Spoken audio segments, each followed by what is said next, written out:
Então, boa noite a todos e a todas, né, os que estão nos assistindo pelo Facebook ou pelo canal do YouTube, e os que estão aqui presentes. Boa noite. Boa noite, boa noite. Aí, tem que pelo menos falar alguma coisa para parecer que tem gente aqui, né? Então, é o nosso terceiro encontro do estudo e ação sistêmica da Palavra de Deus. Vamos começar rezando, pedindo que Nossa Senhora nos acompanhe. Em nome do Pai, do Filho, do Espírito Santo. Amém. Ave Maria, cheia de graça, o Senhor é convosco. Bendita sois vós entre as mulheres, e bendito é o fruto do vosso ventre, Jesus. Santa Maria, Mãe de Deus, rogai por nós, pecadores, agora e na hora de nossa morte. Amém. Glória ao Pai, ao Filho e ao Espírito Santo, Como era no princípio, agora e sempre. Amém. São Vicente de Paulo, Rogai por nós. Nossa Senhora Aparecida, Rogai por nós. em nome do Pai, do Filho, do Espírito Santo. Amém.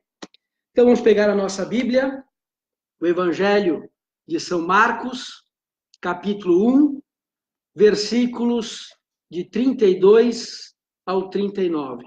Então, capítulo 1 do Evangelho de São Marcos, dos versículos 32 ao 39.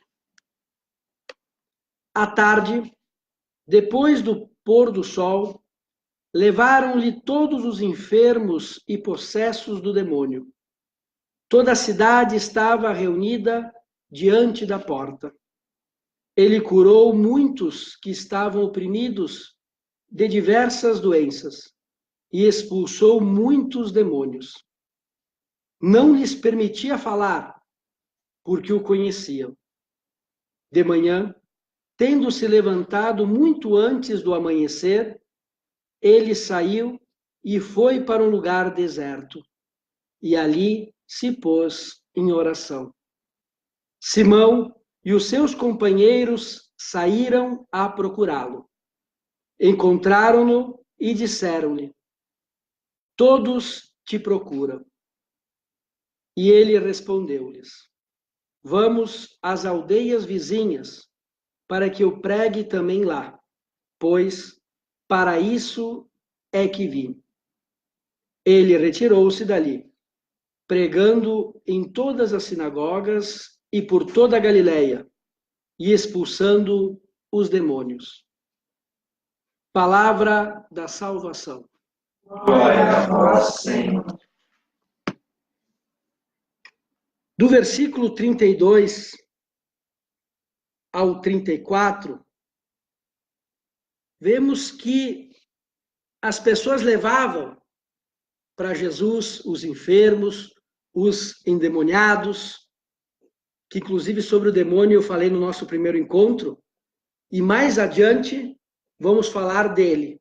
Quem é o demônio, porque existe, o que é uma possessão diabólica, mas isso vamos deixar para mais adiante. Hoje nós vamos falar sobre a oração sobre Deus. Então aqui nesse primeiro momento levavam essas pessoas, levavam também as suas dificuldades para Jesus. E ele ajudava, ele curava. Então essa oração que a gente faz para pedir algo para Deus. E é uma oração lícita. É bom pedir para Deus uma cura, pedir para Deus que nos afaste do mal. Mas é muito mais interessante quando não fica só a necessidade da ajuda de Deus, das coisas de Deus, mas a necessidade de estar com Deus, de estar com Ele. Então, essa oração de contato com Deus, não só para pedir, mas sentir essa necessidade de estar com Deus. E isso a gente percebe já no versículo 35. De manhã, tendo se levantado muito antes do amanhecer.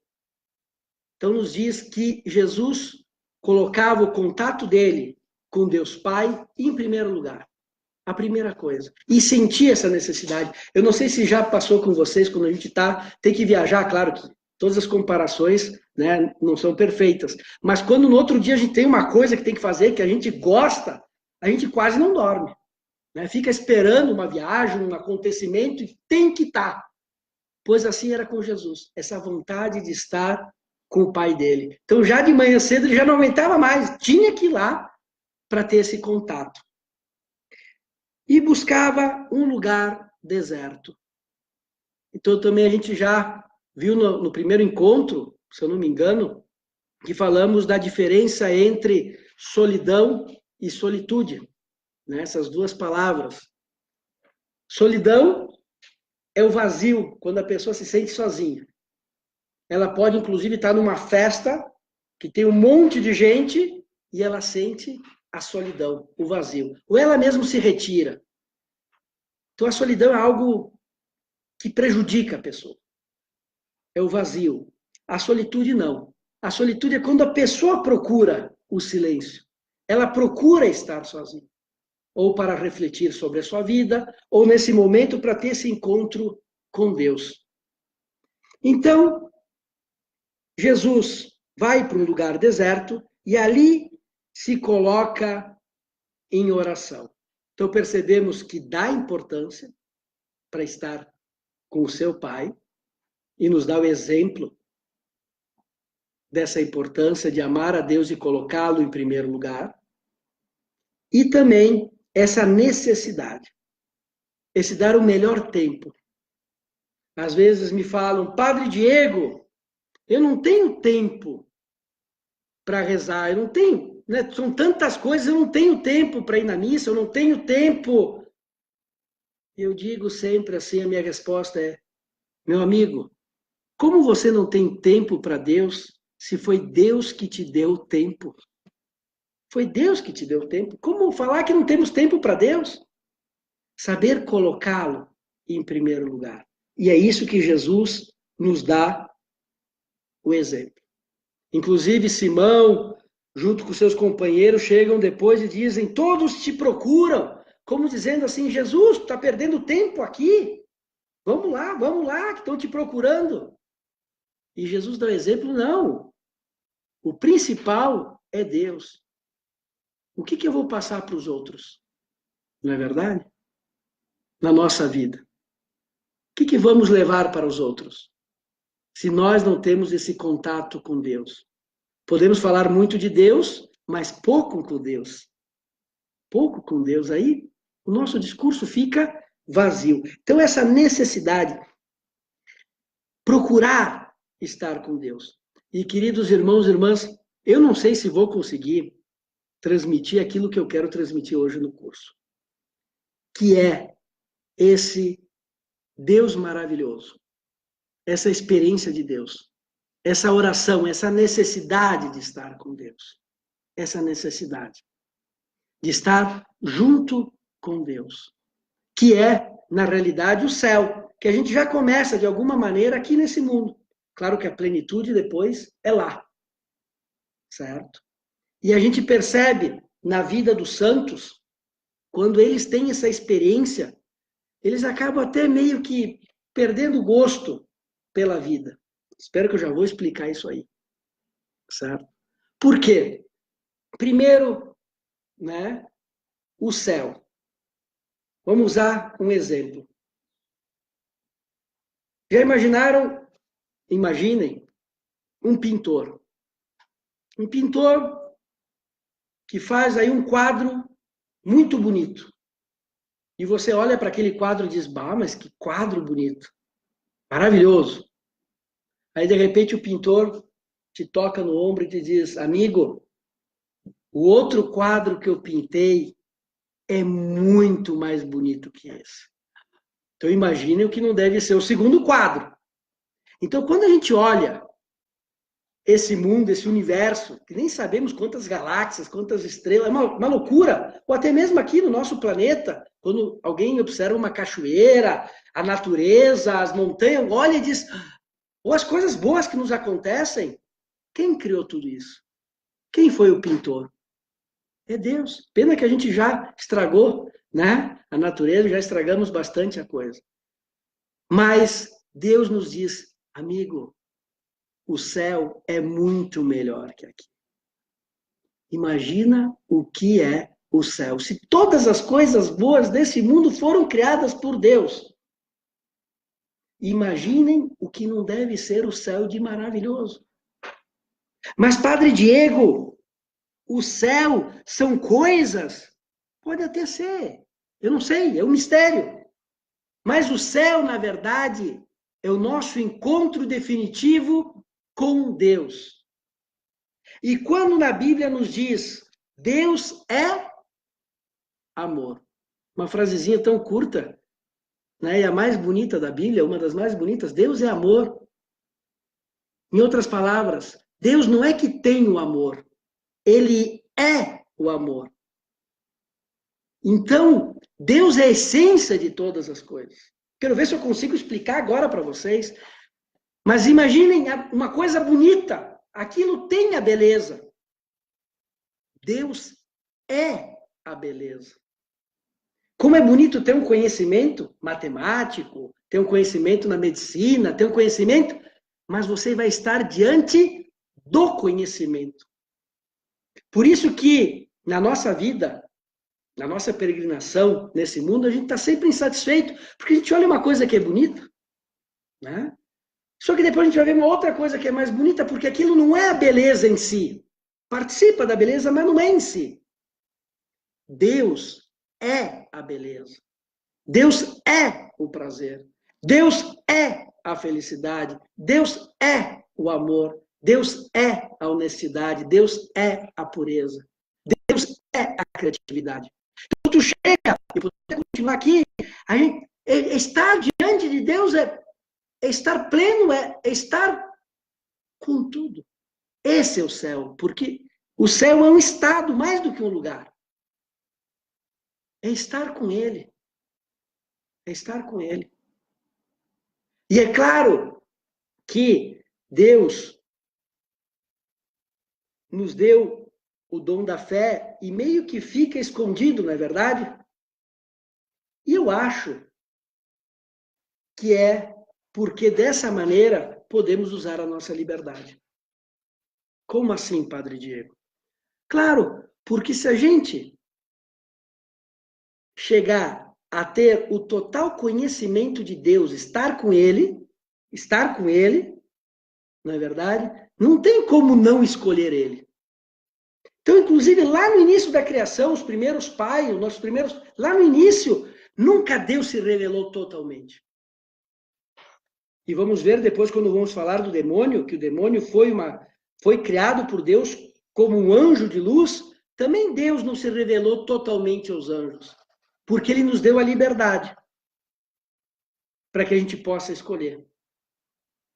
Eu não sei, agora eu vou tentar me explicar um pouquinho, mas justamente Deus, na sua sabedoria, Ele que é sabedoria, nos deu a liberdade. Queridos irmãos e irmãs, Deus nos deu a liberdade. Porque sem liberdade não tem amor. Então, já imaginaram se alguém, né, o Nelson aqui com a Juliana, se tivesse colocado um revólver atrás, você vai casar comigo? A Juliana até poderia dizer que sim, né? Mas seria por obrigação e não por amor. Então, Deus quis nos criar em total liberdade. Ninguém é obrigado a rezar, ninguém é obrigado a estar com Ele, ninguém é obrigado a amá-lo, porque Ele quis assim, mesmo sabendo que o ser humano iria pecar, iria se afastar dele. Ele deu a liberdade para a gente poder escolher se queremos ou não estar com Ele, através das nossas ações. Quem nos dá a salvação, quem nos dá a vida eterna, é Deus. Mas, Padre, então por que a gente faz, se a gente quer, né, vamos dizer assim, ir para o céu, devemos fazer coisas boas? As coisas boas é o modo de aceitar a salvação. Não é pelos nossos méritos que a gente chega ao céu, mas as nossas ações, a nossa vida, o nosso amor, a nossa dedicação é para aceitar o amor de Deus. Deus quis todos salvos, mas nos deu a liberdade, queridos irmãos. Nos deu a liberdade. Inclusive, olha só, inclusive, o inferno que existe, padre, mas vão muitos ou poucos no inferno? Não sei, mas que existe, existe. Depois, claro que aqui é um estudo bíblico, a gente não vai agora falar de todos os temas. À medida que a gente vai avançando, a gente vai falando de uma coisa, vai falando de outra, etc.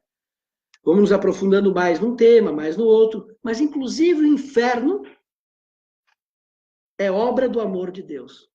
Olha só. Mas por que, padre? Não me assusta? Claro.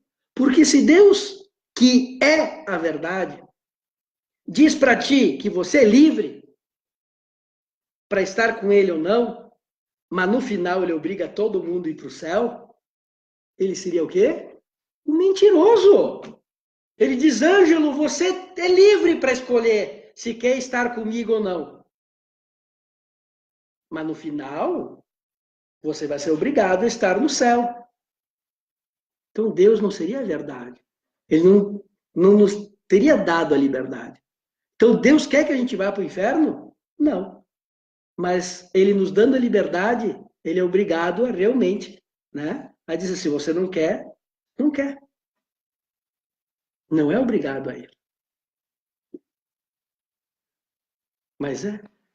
E ao mesmo tempo mostra a responsabilidade dos nossos atos. Ah, não. No final, né? No final, Deus é bonachão, né? Perdão a expressão, Deus é bobão. Não importa o que fez nesse mundo, no final ele vai passar a mão na cabeça, ai, coitadinho. Não, não é assim.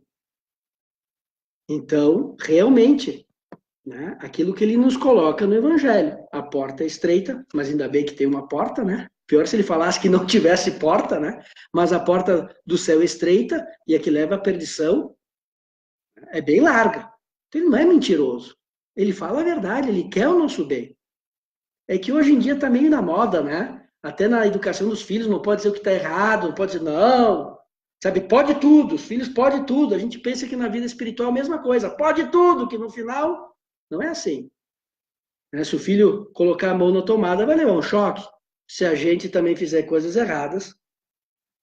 Então, claro que Deus é misericordioso, nós vamos falar em outros momentos também sobre a misericórdia de Deus, mas mostrar que a nossa vida nesse mundo, as nossas ações não são indiferentes. E, ao mesmo tempo, Deus nos dá a liberdade e Ele é fiel à sua palavra. Ele não obriga ninguém a amá-lo. Por isso, Ele não obriga ninguém a rezar, não obriga ninguém a fazer o bem. Ah, mas por que tanta maldade nesse mundo? O trigo e o joio crescem junto. Não adianta, é assim. Deus não vai mexer na liberdade. A última palavra é dele, mas não vai mexer na liberdade. Então, Deus é a essência de todas as coisas. E por que, padre, você disse que Deus não se revelou totalmente? Claro que em Cristo sim, mas ainda não é o céu. Jesus nunca falou, isso eu sempre digo para as pessoas, olha, Jesus nunca foi um mentiroso. Ele nunca disse, olha, pessoal, aqui na terra é o paraíso, tudo vai dar certo. Não, pelo contrário, disso aqui vai ter dificuldade para todo mundo, sendo cristão ou não cristão, todo mundo está nesse mundo. Esse mundo não é um teatro. Né? Ele disse, não é o paraíso, não é aqui. Ele nunca disse, o paraíso vai ser aqui. Não, é em outro lugar. Em outro lugar. Mas o que acontece? Aquilo que eu falava, que quando estamos com Deus, realmente, e isso vai ser o céu, naquela plenitude, quando Jesus se transfigurou e mostrou aquilo que ele era. E São Pedro diz que bom, vamos ficar aqui. Então, quando Deus se revelar totalmente para nós, por isso que nos diz aqui o livro do Êxodo, no capítulo 33, no versículo 20.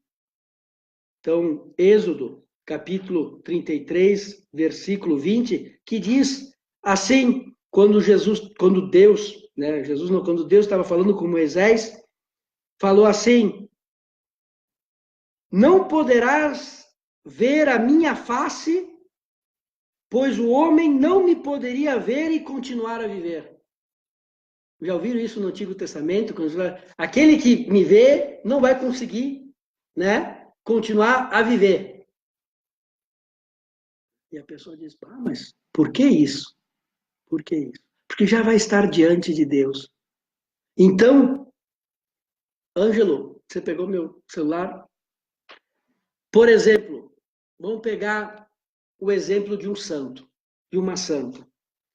Santa Teresa d'Ávila, que foi uma mística, que ela também tinha aquele contato com Deus íntimo, que se chama êxtase, que é quando o espírito toca em Deus, sabe? Tem aquele conhecimento de Deus. Nós vamos agora ter dois exemplos, de Santa Teresa d'Ávila, certo? E de São Paulo. Mas todos nós, né? De repente a gente não teve o êxtase, mas em alguma oração a gente teve um contato maior com Deus.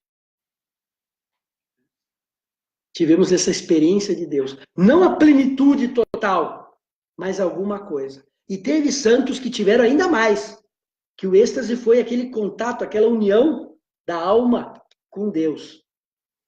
E depois dessa experiência, Santa Teresa d'Ávila escreve uma poesia. Tem muitos santos que depois, para poder escrever o que aconteceu, já que não tem palavras, eles usavam muito a poesia, porque a poesia tem esse sentido assim de poder transmitir algo que às vezes num texto normal não conseguimos transmitir. Por isso que São João da Cruz, Santa Teresa, tantos outros escreviam poesias. E Santa Teresa fez essa poesia aqui, que eu vou ler para vocês em português. Olha só. Vivo sem em mim viver. É tão alta vida espero que morro por não morrer. Vivo já fora de mim, depois que morro de amor, porque vivo no Senhor, que me quis só para si. Dei meu coração a ti e pus nele o dizer que morro porque não morro. E continua a poesia, é muito bonita. Depois eu vou colocar aqui no Facebook, nos comentários, essa poesia. A poesia dela é essa. Depois que teve esse... Eu morro porque eu não morro. Eu já gostaria de estar com Deus. Eu já gostaria de estar, não é o suicídio, não é o masoquismo, mas eu já estou com aquele que é o amor, aquele que é a beleza. Então essa vida não tem mais sentido. Esse é o nosso contato com Deus. Que já podemos ter essa experiência na oração, pouco a pouco, na nossa vida. Mas, padre, um dia vamos ter êxtase? Não, mas um dia vamos, se Deus quiser, estar no céu e diante dele. Mas já na oração tem essa experiência, que é diferente só de pedir coisas de Deus e a ajuda de Deus, que é lícito. Mas é a necessidade de estar com Deus. Esse apaixonar-se por Deus, esse estar, eu quero estar com Deus. Olha só que interessante. São Paulo, certo? Na segunda carta aos Coríntios, capítulo 12, no versículo 2 em diante, ele diz assim: conheço um homem, claro que ele está falando dele, né? Mas ele diz assim: conheço um homem em Cristo que há 14 anos foi arrebatado até o terceiro céu. Se foi no corpo, não sei. Se fora do corpo, também não sei. Deus o sabe. Ele começa a contar, ele foi arrebatado. Deus deu para ele a oportunidade de estar no céu. E mais adiante, no versículo 4, ele diz: foi arrebatado ao paraíso e lá ouviu palavras inefáveis, que não é permitido a um homem repetir. Não dá para dizer o que é. E aí, percebemos em outra carta de São Paulo, em Filipenses, capítulo 3, versículo 8, que São Paulo diz: na verdade, julgo como perda todas as coisas em comparação com este bem supremo, o conhecimento de Jesus Cristo. Eu já não considero mais as outras coisas, né? Considero tudo como lixo diante de Deus. Por quê? Porque não é só ter um carro bonito, é estar com a própria beleza. E não que ter um carro bonito, ter as coisas boas nesse mundo, viajar, é ruim. Não, não é.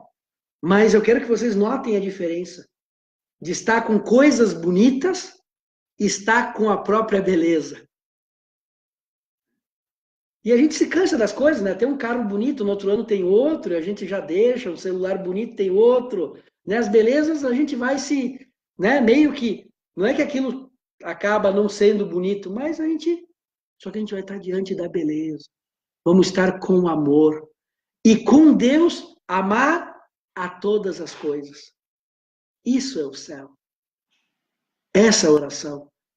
E esse contato de Jesus com Deus Pai, é esse contato que nos leva a levantar muito antes do amanhecer.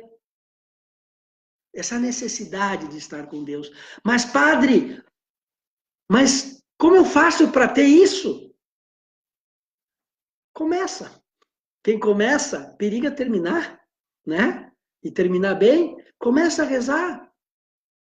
Como você vai ter uma amizade com uma pessoa se você fica 1 segundo só com ela? Ou uma vez por semana? Começa a estar mais tempo com Deus.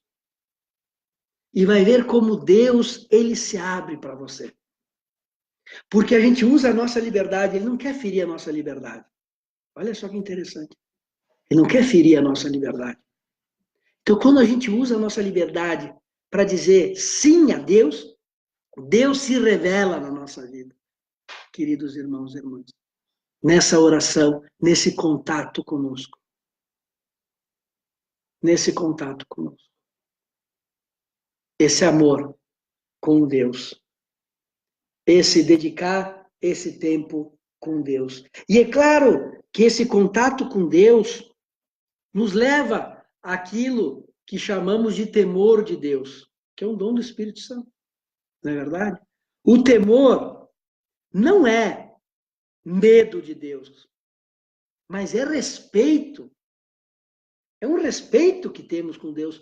Porque às vezes me dizem assim, padre, não, padre, né? Como falando assim de Deus, sabe? Como se fosse qualquer um. Eu não estou dizendo que não devemos ser amigos de Deus. Não é isso. Mas falam assim como, não, padre, no final, vamos para o céu, parece que tudo é fácil, sabe? Parece que que estar com Deus, não, eu vou direto para o céu, como se fosse uma coisa, sabe? Eu não sei, como se eu falasse, eu sempre digo que as comparações não são perfeitas, mas como, sabe, a pessoa diz assim, tem um óleo, sabe, um azeite fervendo, vai colocar o dedo lá, né? É horrível, né? É como se o cara falasse, não, eu vou botar o dedo nesse óleo. É como falar assim, eu vou, tanto faz, eu vou ver Deus assim, face a face. Você já se deu conta de quem é Deus? Já imaginou você estar diante daquele que é, daquele que criou todas as coisas? Olha só, não é verdade? Olha só, a gente pensa que é assim, sabe? Imagina a gente estar diante. Sabe, como botar o dedo no óleo fervendo, imagina você, né? Não é assim, toda aquela santidade, sabe? A gente imagina estar diante de um azeite fervendo, estar diante daquele que é santo. Que loucura! Não quero que ninguém tenha medo de Deus, mas ter o respeito de Deus. Por isso eu quero destacar 2 coisas. O desespero e a presunção. São 2 pecados contra a esperança. Vamos pegar o nosso catecismo da Igreja Católica. Lá no número 2091, que é esse númerozinho que fica do lado aqui. Olha só. O primeiro mandamento visa também os pecados contra a esperança, que são o desespero e a presunção. Padre, por que você está falando disso? Calma que vocês já vão entender. Pelo desespero, o homem deixa de esperar de Deus a sua salvação pessoal, os auxílios para alcançá-la ou o perdão de seus pecados. O desespero se opõe à bondade de Deus, à sua justiça, porque o Senhor é fiel às suas promessas e à sua misericórdia. Então, o desespero é aquele que acha que não vai se salvar nunca, sabe, que duvida. Mas, padre, eu cometi tantos pecados. Vai lá, se confessa, pede perdão a Deus, o amor de Deus é muito maior, só que usa a tua liberdade para reconhecer que você errou. E aí, não é Deus que não quer te perdoar, é você que não quer o perdão de Deus. Aceita o perdão de Deus, na sua liberdade. Deus não vai ferir a sua liberdade. Então, não ter medo de Deus. Respeito, sim, mas não medo. Aquele desespero, sabe? Que acha que não vai se salvar. Isso é um pecado contra a esperança. E outro pecado é a presunção, que está no número 2092. E diz aqui o Catecismo da Igreja Católica, há duas espécies de presunção. Ou o homem presume de suas capacidades, esperando poder salvar-se sem a ajuda do alto. É aquele que diz, eu faço as obras boas, eu mereço o céu. Eu mereço o céu. Isso é uma forma de presunção. É um pecado grave contra a esperança. E o outro ou então, presume da onipotência ou da misericórdia de Deus, esperando obter seu perdão sem conversão e a glória sem mérito. É a presunção, aquele que diz, no final Deus vai me salvar. Isso se chama presunção, é um pecado grave contra a esperança. Não, calma. Né? Calma. Você precisa da graça de Deus, mas você precisa também aceitar essa graça e ter os méritos. Usar bem a tua liberdade. Então, cuidar, quando a gente muitas vezes pode ter esse pecado da presunção. Não, dá o mesmo. Eu me confessar, não me confessar. Não, para quê? No final, Deus vai salvar todo mundo.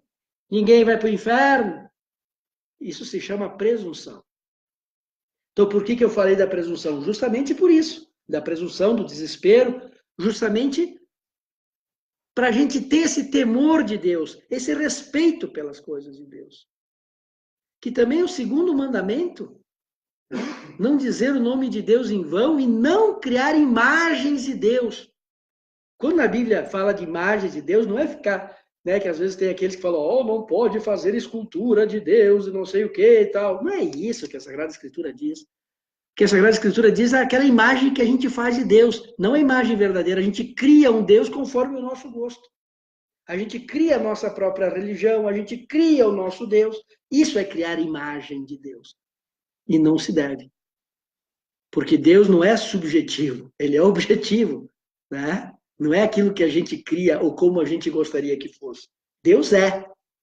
E foi Deus que nos criou. Então, Deus é amor. Vamos voltar aqui também com aquilo que estamos meditando do Evangelho. E já para ir terminando, finalizando, que no Evangelho de São Marcos, capítulo 1, do versículo 32 ao 34, nos fala daqueles que iam até o encontro de Jesus para pedir a sua ajuda. E já no versículo 35 em diante, pois esse Jesus que nos mostra a importância de estar com Deus. Então ele está com Deus Pai. Essa é a importância da oração. Essa oração de amor. Essa oração que eu busco estar com Deus. E quem é Deus? Deus é aquele que é. Ele é a essência de todas as coisas. Ele é a perfeição. Ele é a plenitude. Padre Diego, o que é o céu? Não são coisas. É justamente estar unido com Deus nessa perfeição. E em Deus, amar todas as coisas. Em Deus, amar todas as coisas. Então, agora, nesse momento, eu vou desligar aqui a gravação. Depois, aqueles que quiserem ver em outro dia, vai estar no canal do YouTube, canal Savipa. Se inscrevam, né, nesse canal, onde colocamos vários vídeos também para a nossa vida espiritual. Também no Facebook, na página Savipa. E vou colocar nos comentários algumas perguntas que eu elaborei, simples, sobre a nossa vida de oração. E no final, dicas para o propósito da semana. Nós que estamos aqui, agora a gente vai se dividir em equipes, a gente vai comentar um pouquinho sobre o Evangelho, quem tiver perguntas, certo? Aquilo que a gente comentou. E depois a gente faz o propósito para a semana. Aqueles que estão nos assistindo, eu vou deixar então nos comentários, no Facebook, da gravação, no comentário, essas perguntas, dedique aí uns 3 minutos, 3 ou 4, e também escolham, são dicas, se querem escolher outras coisas, pode escolher outros propósitos. Eu coloquei 2 exemplos aqui para vocês escolherem, para praticar aquilo que a gente meditou hoje. Então, nesse momento, eu vou dar a bênção, pedindo que Deus nos ilumine e que a gente possa gostar não só das coisas de Deus, mas gostar de Deus e estar com Ele na oração. O Senhor esteja convosco. Abençoe-vos Deus Todo-Poderoso, Pai, Filho e Espírito Santo. Amém.